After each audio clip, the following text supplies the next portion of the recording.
Hey everybody, thanks for coming back for Chapter 7 on Reintroduction to RTI. I plan on going through this a little bit quicker than most chapters because we've already talked about RTI in Chapter 1, Chapter 2, Chapter 3, and so you guys already have a pretty good working understanding. But I would just like to go over a few things just so that we have all of our bases covered and you guys have a better conceptual understanding of what RTI is, what RTI isn't, where it's come from, and where it's going from here.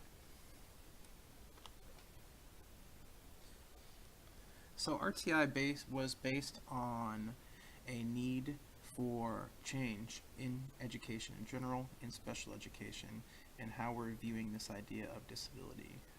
Current statistics have between 15 and 20% of students with IEPs in the country, and a lot of that has to do with that learning disabilities, intellectual disabilities are among the biggest categories, and a lot of that has to do with literacy, okay, the ability to be able to read or subsequently not being able to read.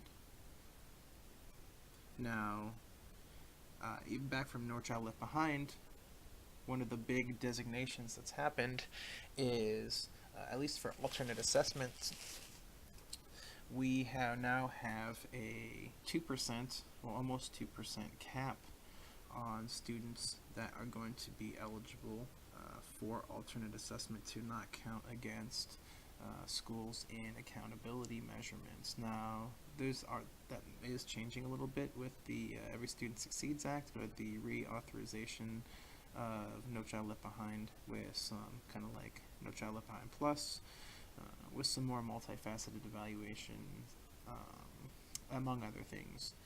But the idea is we are trying to get more students served in the general education classroom, as opposed to having special education as being the default place for students that don't fit the mold of what we traditionally think of as being able to be successful using more traditional methods in the general education classroom.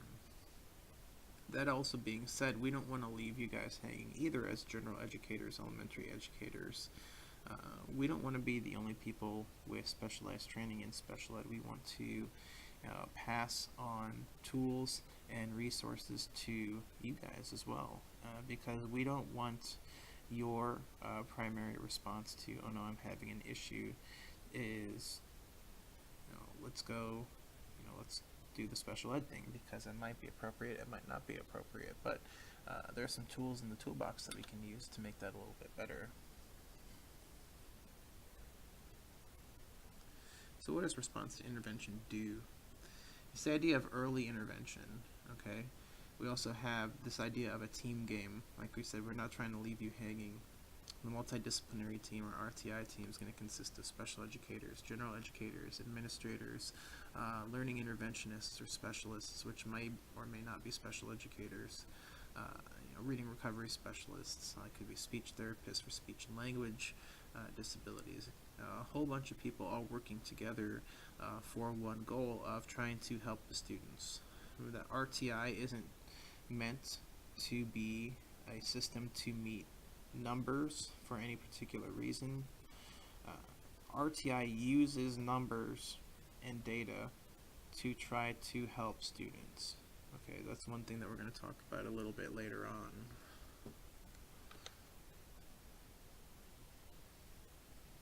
So when we're talking about RTI, once again, this is a very student-based, student-centered approach.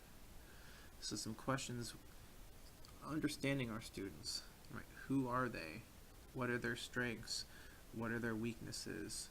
What can we do to help? What have we done? What is available? And then, after we've tried said things, what is being beneficial? What isn't working? Why are students continuing to have problems? What specifically has helped students show signs of improvement, success, or otherwise? Are students responding to said intervention? If so, then why? If not, then why not?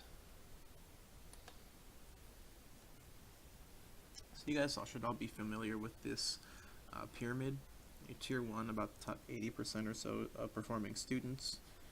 Tier 2, the next 15%, and then Tier 3, the bottom 5% or so of performing students, based on norm referencing. So that should all be pretty much reviewed to you guys.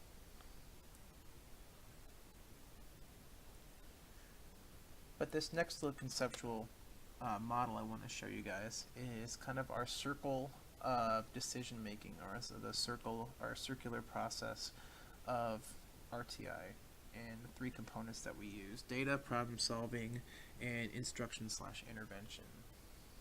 So our first point's data. It's when our red flags show up. It's when we make the decision: is a student responding to an intervention? Is there a need for further intervention? And we use the data. So we use the data to either solve problems or to affirm success. So we have the data. It's there. It's objective. It's measurable. It's valid. Right? It's repeatable. We see a pattern. Okay. We use all that data in the problem-solving process. Is a student responding to what we're doing? Do we need to do something more? Do we need to do something less? Or are we okay with doing something less? What specifically have we done?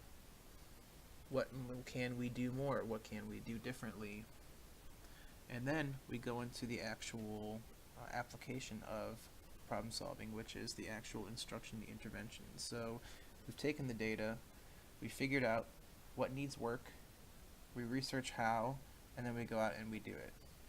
That's pretty simple, and it's kind of in a flow chart. And then we repeat itself. So we have our initial data, okay, and we come up with our initial plan, and then we start providing initial interventions. During the initial interventions, we collect more data, and then we reflect on that data and say, are they responding, yes or no? If yes, then great, and we kind of deviate off in one direction. If no, then we deviate in another direction, and we plan a new set of instruction. We collect data from that, and the cycle will basically continue on forever.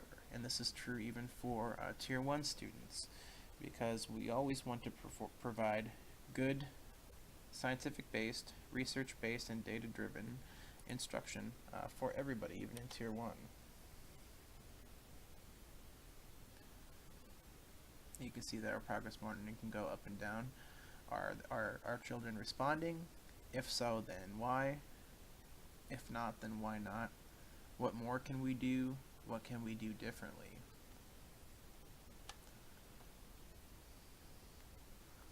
So, some more conceptual points of response to intervention.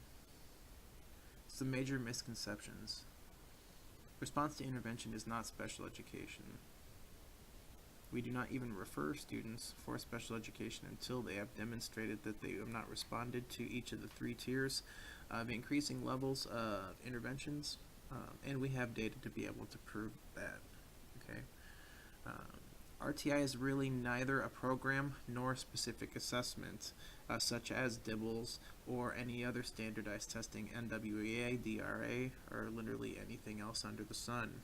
Okay. Response to intervention is an idea.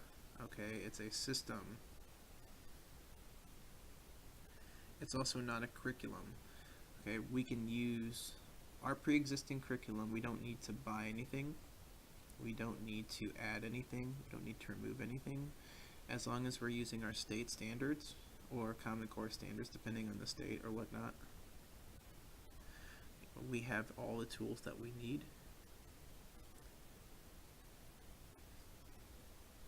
So what is this? That response to intervention is a conceptual framework. It's a system.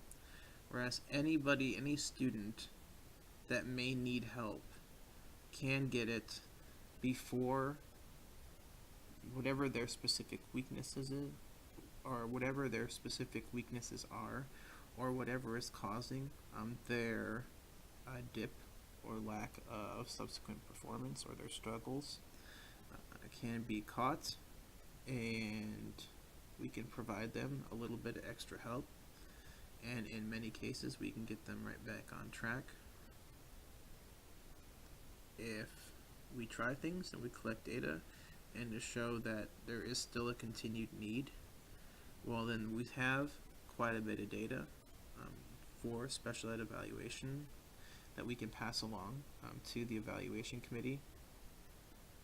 But we didn't default to special ed. It's centered in the general education classroom. It's centered around good scientific-based practices in Tier 1 and Tier 2 with the extra support of the learning professionals and specialists in your building, because we don't want to leave you alone out on an island by yourself to deal with exceptional cases that you're having a hard time with. So anyways, the history of RTI comes from a recent reauthorization of IDEA, whereas we're no longer using the discrepancy model as the primary identification method for students with specific learning disabilities. That being said, RTI goes well beyond just learning disabilities, but the discrepancy model took a wait to fail type of approach. Timmy would fail in first grade, second grade, third grade, and by the time that we have enough data built up to show that Timmy is performing on a long-term basis well under his ability, we have wasted a lot of time. Also, by the time that that's happened, we've already made a lot of assumptions and conclusions on Timmy and his abilities. Also, we've negatively affected Timmy's motivation and his affect, not only his willingness to want to do specific tasks, i.e. his motivation, but also his own view of himself, and his self-concept and his confidence to be able to do said tasks and then to challenge himself further and to do further tasks. So it's kind of doubly bad or triply bad on multiple levels. So RTI is going to allow this early intervention. It's going to avoid any sort of unnecessary labeling or premature labeling, or that students grow and develop differently across spectrums. Okay, so yes, we do have relatively age relevant benchmarks. That doesn't mean that everybody has to hit every single date square on the nose. Some people are ahead, some people are behind, and that's perfectly normal. All people perform in a relative bell curve, and yes, the big hump in the middle does represent quite a few people, but it doesn't represent everybody. A lot of people catch up who are behind. Some people who are ahead plateau out and return to more age level benchmarks. Okay, so we can, like I said, we're avoiding any premature unnecessary labeling and any of the negative connotations or negative effects on a student's self-image or self-concept come into play.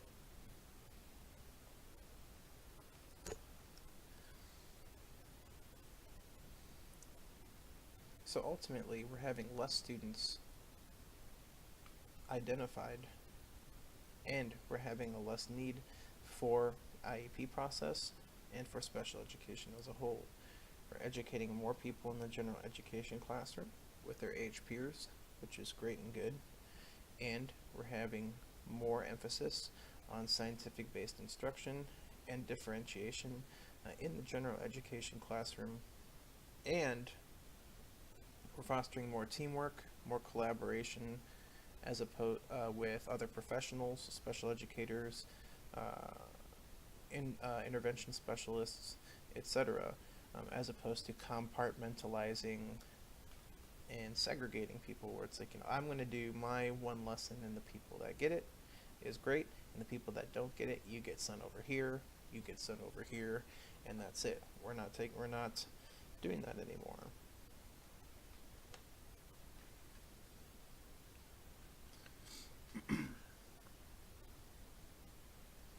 So like we said, we're not doing this wait to fail thing. As soon as a student starts to exhibit issues, and we have some data to back it up, we can start being very proactive and providing some extra supports in the classroom.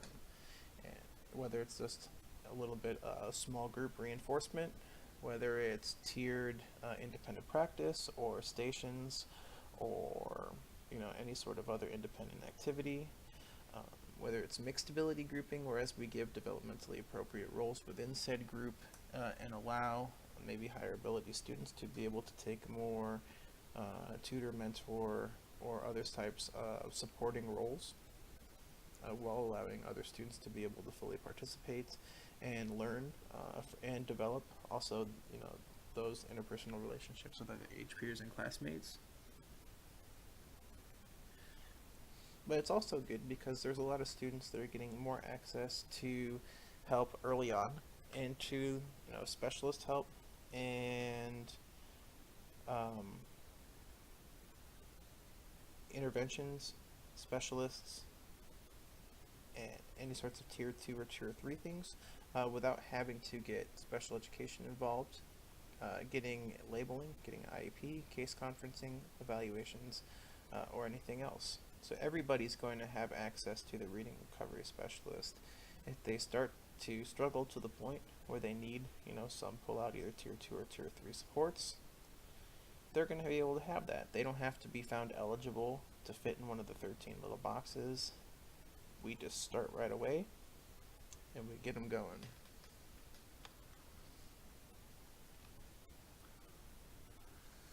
So we've already really covered this. Like before, we would go through and we had students like, okay, this is my lesson and there's two choices.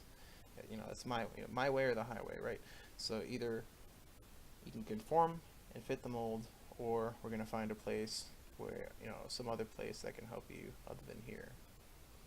Here, we're making the mold bigger and different. We're providing additional supports, and we're providing you're putting some give in the mold, okay, so that we can help more students fit inside of it, stay with their age peers. We don't have to segregate, we don't have to label, and ultimately we're reducing special education referrals, we're reducing special education identification, and we're also increasing student outcome because we're giving them help months or sometimes years before they would have otherwise received it beforehand. So the last thing I wanted to talk about RTI, because we've already covered it in pretty great detail, is what's the wrong way to think about RTI and what's the right way to think about RTI. If you notice all these questions, they all focus on the actual system. And what you don't see in here is any sort of proactive statement about a student. The only time we even see students are when we're talking about them as a vehicle to an end. Okay, so what's wrong with the student? Basically, what is preventing students from scoring on a specific test at a certain level? How do we get RTI going for our own sake? These are all kind of like trying to cover people's backsides, safety type of questions. It's like, how do we keep, the scores, how do we keep the scores up? How we should be thinking about RTI. Very child, student-centered. What do we want? How can we help? What do they need? What have we tried? What can we try? How does it work? If it's not working, how can we improve? If it is working, will this work for other people? How can we share? How can we collaborate? Now, all of this is in the student's interest, and like I said, it's a very student-centered, student-focused approach. It's not a systems approach, okay? It's not about trying to meet regulations. It's not about trying to meet rules or laws or standards. It's about trying to help students improve themselves and what they can do. And the good thing about it is it's free, okay, for the most part. You don't need to buy any extra assessment tools. You don't need to hire any extra staff. You don't really need to do much of anything. You just need to think with that 3, I'll go back to,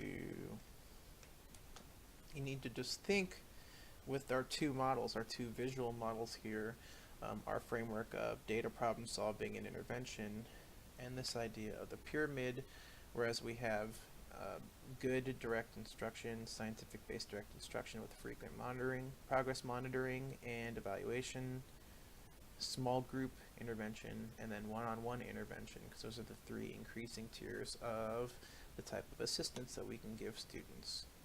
And we use our data at said tier to be able to make meaningful information and conclusions about a student's performance, and then we use it to design or change or tweak or alter whatever we need to do to the instruction, and then we repeat the process again. So like we said, it's not a system, it's not a specific curriculum, there's not a book that you need, you just need to be able to understand those few conceptual ideas and the process of RTI, and you can implement it. And even if your school doesn't necessarily buy in as a whole organization, some administrators and some principals think RTI is a gimmick. Okay, some people think of RTI as just a fad, and it's certainly they're right. I've had principals personally have conversations with me, both in support and that show relative disdain for it. Okay, both positive and negative reactions. So even if your school doesn't want to buy into RTI really as a whole and practice it as a process, you can practice it in your own classroom. As long as you have assessment data, as long as you can put kids on that totem pole and norm reference your students based on age or developmental benchmarks, you can do RTI, because you can know who's in tier 1, who's on track, who needs some help, who needs quite a bit of help.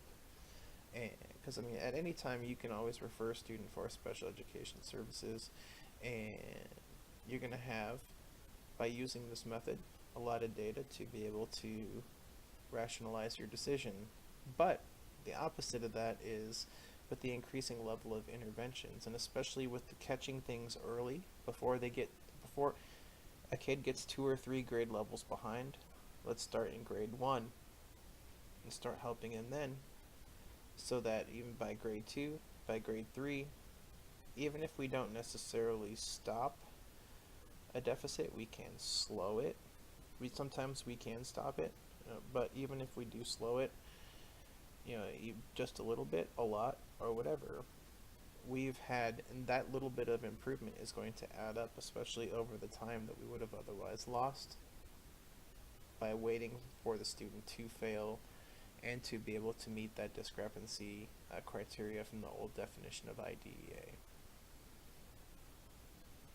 So that was a relatively quick overview of some of the main concepts that I really wanted you to take away from RTI, just as a process, especially this conceptual kind of a framework or a flow chart right here, the data problem solving and intervention, and how that cycles then back to data and so forth, and the increasing tiers of severity of interventions before we get anybody in special ed involved. So anyways, guys, thanks for listening. And for chapter 7, I'm going to post some questions, and you can post your responses to the discussion board, and that'll be it. So thanks for listening. I'll see you next time.